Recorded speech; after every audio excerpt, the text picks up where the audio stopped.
반갑습니다. 대구에서 25년이라는 긴 세월 동안 철학관의 자리를 지키며 수많은 인생의 명암을 함께 살펴온 역학자입니다. 저 또한 1964년생 갑진생 용띠로서 2026년 병오년의 이 뜨겁고 강렬한 화기를 마주하니 올해 같은 말띠 해를 맞이하신 선생님들의 기운이 남일 같지 않게 더욱 가슴 깊숙이 절실히 다가옵니다. 오늘 이 자리는 저와 동시대를 호흡하며 인생의 경랑을 헤쳐오신 1966년생 병오생 말띠 선생님들의 귀한 인연을 위해 정성껏 마련했습니다. 어느덧 환갑을 맞이하는 60세라는 인생의 큰 매듭을 짓는 연세에 접어드시면서 가끔은 지나온 세월의 부침이 무겁게 느껴질 때도 있으시겠지만 오늘 제가 전해드리는 하늘의 보살핌과 길신의 축복을 통해 큰 위로와 새로운 기운을 얻으시길 소망합니다. 본격적인 이야기를 시작하기 전에 화면 아래의 구독과 좋아요 버튼을 꼭 눌러주시고 댓글창에 선생님께서 꼭 이루고 싶은 간절한 소망 하나를 정성스럽게 남겨주십시오. 저도 대구의 상담실에서 선생님의 그 간절한 마음이 하늘문을 열도록 함께 두 손 모아 기도하겠습니다. 1966년에 태어나신 병오생 선생님들은 명리학적으로 정마 즉 붉은 말의 기운을 타고나신 분들입니다. 병화의 태양 같은 정열과 오화에 타오르는 불꽃이 만나 평생을 뜨겁게 헌신하고 가문을 일으키기 위해 불꽃처럼 달려온 정열의 상징이시기도 합니다. 이제 2026년 병오년 60세라는 자기 자신의 해를 다시 맞이하는 인생의 중대한 전환점에 서 계신 선생님의 삶은 거친 벌판을 달리던 적토마가 비로소 높은 언덕에서 세상을 붉게 물들이는 낙조를 바라보며 내면의 평화를 즐기는 당당한 모습과 같습니다. 젊은 시절 거친 풍파를 온몸으로 막아내며 가족과 자식을 위해 모든 것을 불태우셨던 그 시간들은 이제 하늘의 신령한 복록이 되어 선생님의 말년을 더욱 풍요롭고 명예롭게 수호할 준비를 마쳤습니다. 병오생 선생님들의 가장 큰 명리학적 특징은 성품이 화끈하고 솔직하며 어떤 어려운 환경에서도 기죽지 않고 다시 일어서는 탁월한 회복력과 기계를 지니고 있다는 점입니다. 60세라는 연세에 이러한 강렬한 에너지가 독선이 아닌 삶의 깊은 자비심으로 승화되기 위해서는 나를 돕는 은밀한 조력자가 필요한데 그 첫 번째가 바로 천덕기인입니다. 병화 일간을 가진 병오생 선생님에게는 하늘의 큰 덕이 임하여 예기치 못한 재난을 물리치고 흉한 일을 길하게 바꾸는 힘이 강력합니다. 대구에서 25년간 수많은 상담을 하며 느낀 것은 병오생 선생님들은 유독 성격이 급해 위기를 자초할 때도 있으나 말년에는 마치 천운처럼 나타난 귀인의 도움으로 모든 문제를 원만하게 해결한다는 사실입니다. 지금 이 순간에도 이 천덕기인이 선생님의 말년을 든든하게 호위하며 돕고 있음을 굳게 믿으셔도 좋습니다.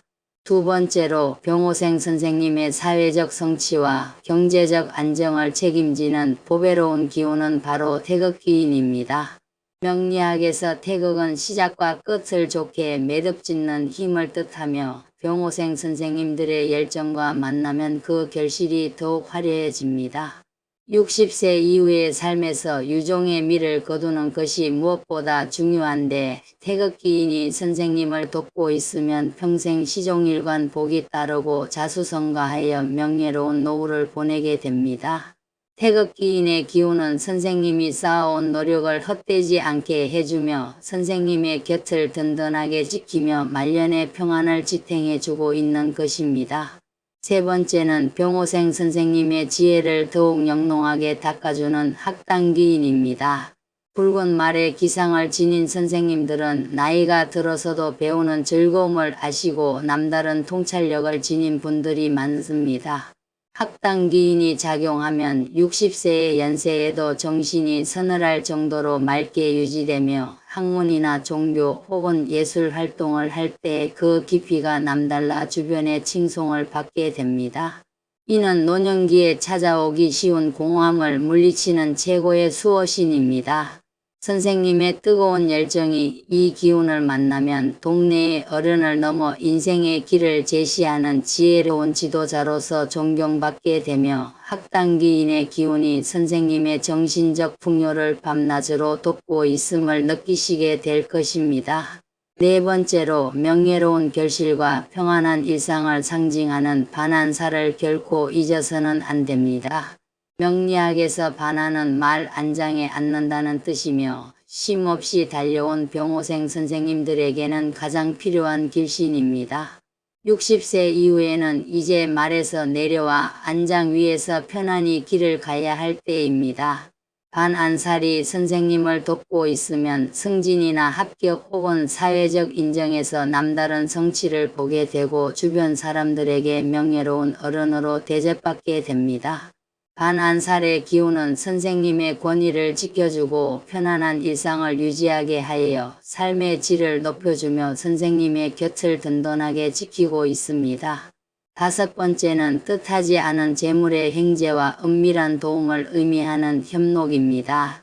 병화에게는 미토와 축토 사이에서 흐르는 협록의 기운이 있는데 이는 좌우에서 조력자가 록봉을 받쳐준다는 뜻처럼 선생님이 굳이 애써 구걸하지 않아도 어디선가 경제적 지원이 들어오는 신비로운 기운입니다.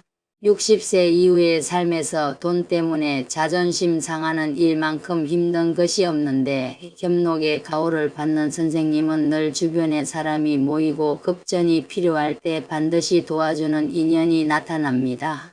평소에 인심을 많이 베풀어 오신 선생님의 사주에는 이 협록의 씨앗이 이미 싹을 틔워 결실을 맺으며 선생님을 돕고 있음을 기억하십시오. 인생이라는 거친 벌판을 뜨겁게 달려오시느라 선생님께서는 때론 남모를 배신감에 눈물 짓고 때론 너무 불같은 성격 때문에 소가리를 하기도 하셨을 것입니다. 하지만 명리학의 깊은 이치로 볼 때 그 모든 고초는 선생님이라는 붉은 원석을 더욱 찬란한 태양으로 만들기 위한 하늘의 안배였습니다. 우리가 귀인과 길신의 존재를 믿고 감사해야 하는 까닭은 그것이 요행을 바라는 기복이 아니라 내 마음의 중심을 긍정의 빛으로 세울 때 대자연의 거대한 울로가 선생님께 응답하기 때문입니다. 대구에서 25년 동안 철학관을 운영하며 제가 목격한 단 하나의 진실은 운명은 내가 어떤 마음의 창문을 여느냐에 따라 들어오는 햇살의 양이 달라진다는 사실입니다.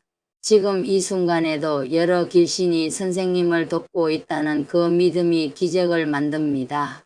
명리학의 정수는 나에게 허락된 그릇을 깨닫고 그 크기만큼 넉넉하고 정직하게 살아가는 안분지족의 지혜에 있습니다.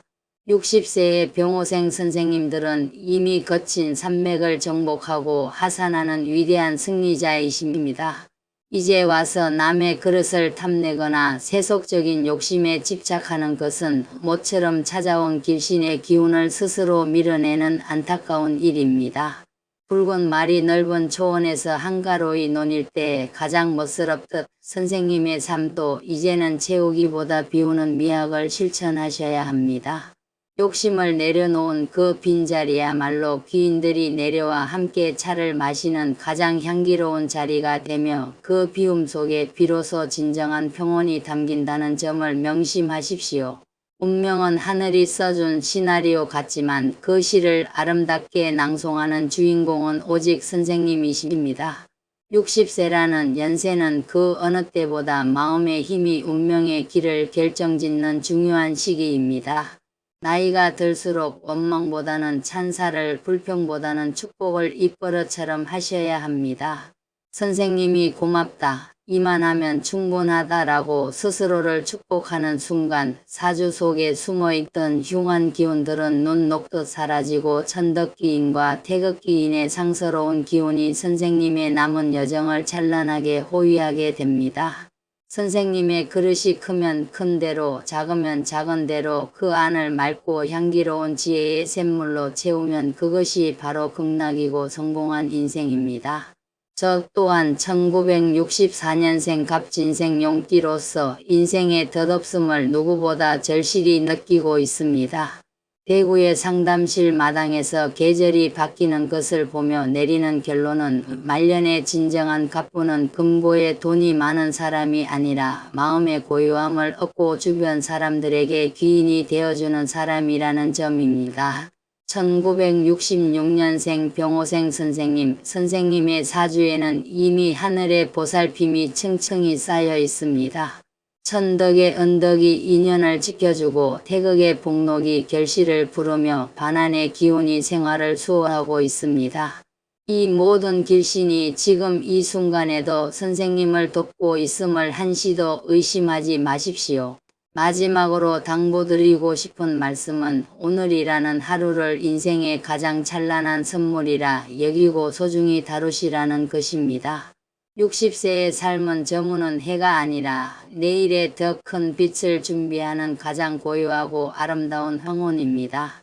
선생님의 그릇에 담긴 깊은 인생의 정수를 주변과 나누며 남은 여정을 당당하고 품격 있게 걸어가시길 바랍니다. 마음먹기에 따라 선생님의 내일은 오늘보다 더 평온하고 아름다울 것입니다. 대구의 철학관 기둥 아래에서 선생님의 건강과 만복을 위해 매일 새벽 정화수를 떠놓고 간절히 기도하겠습니다. 지금부터 인생의 흐름을 바꾸어줄 소중한 인연인 귀인을 내 삶으로 불러들이고 그 고귀한 존재를 알아보는 안목에 대해 말씀드리겠습니다. 집중하십시오. 첫째로 내가 먼저 타인의 고단한 삶에 시원한 그늘이 되어주겠다는 자비로운 소원을 가슴 깊이 품으십시오. 그래야만 그 선한 향기에 이끌린 귀한 인연이 비로소 내 인생의 뜰악으로 들어오게 되는 법입니다. 둘째로 지극히 작은 일에도 고맙다는 인사를 숨쉬듯 건네며 긍정의 파동을 끊임없이 일으키십시오. 내 주변의 탁한 공기가 맑게 정화되어야 해로운 인연은 제 발로 물러가고 복된 기운을 가진 이들이 꽃을 찾아온 나비처럼 모여들게 됩니다. 셋째로 참된 귀인은 눈을 현혹하는 화려한 거치장이 아니라 내가 깊은 수렁에 빠져 허우적될 때 변함없이 자리를 지키며 뼈아픈 조언을 마다하지 않는 사람임을 통찰하십시오. 그 진심의 깊이를 반드시 헤아려야만 평생의 은인을 놓치지 않을 수 있습니다. 넷째로 자신의 내면을 고요하고 깊은 지혜의 샘으로 가꾸고 스스로를 귀하게 대우하며 사랑하십시오. 비로소 그 고결한 결에 어울리는 높은 수준의 귀인이 내 인생의 문턱을 넘보게 될 것입니다. 다섯째로 타인의 부족함보다 숨어있는 재능을 먼저 발견하여 진심으로 격려하는 습관을 들이십시오. 이는 상대방의 가슴 속에 잠든 귀인의 기질을 흔들어 깨우는 가장 강력한 명리학적 비방이 됩니다. 여섯째로 스쳐 지나가는 말로 뱉은 사소한 약속조차 천금의 가치로 여기며 신의의 탑을 정성껏 쌓으십시오.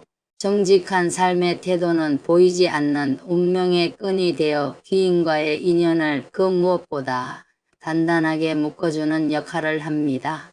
일곱째로 누군가를 탓하는 원망의 말과 부정적인 기운을 과감히 씻어내고 늘 온화한 표정과 여유를 잃지 마십시오. 내 사주 속의 길신들이 제 기운을 발휘하여 상스러운 인연을 불러들이는 마중물이 될 것입니다. 여덟째로 나의 기운을 흐리게 하거나 마음의 평화를 어지럽히는 인연을 과감히 끊어낼 줄 아는 결단력을 가지십시오. 그래야만 새로운 귀인이 편히 앉아 쉴 수 있는 청정한 자리가 마련되는 법입니다. 아홉째로 귀인은 뜻밖의 장소나 아주 평범한 일상의 만남 속에 보석처럼 숨겨져 있음을 기억하십시오. 스쳐가는 작은 인연 하나도 소홀히 대하지 않고 정성을 다하는 지극한 마음가짐을 유지하십시오. 마지막으로 귀인의 복이라는 것은 결국 내 마음이 투영되어 나타나는 거울임을 깨달으십시오. 매일 아침 거울 속에 자신을 보며 선한 의지와 자비로운 성품을 다지는 것이야말로 인연법의 가장 큰 핵심임을 잊지 마십시오. 혹시 지금 해결되지 않는 가슴 속의 멍울이나 사주 구성에 대해 더 상세히 알고 싶은 부분이 있으시다면 주저하지 말고 댓글을 남겨주십시오. 선생님의 사연 하나하나가 저에게는 소중한 법연이며 함께 해결해 나가야 할 인생의 숙제입니다. 오늘 이 영상이 선생님의 마음속에 따뜻한 등불이 되었다면 더할 나위 없는 보람입니다. 부디 옥체 강건하시고 다음 시간에 더 깊이 있는 명리학의 진리로 다시 찾아뵙겠습니다. 선생님 모두에게 하늘의 가호가 가득하길 두 손 모아 기원합니다. 감사합니다.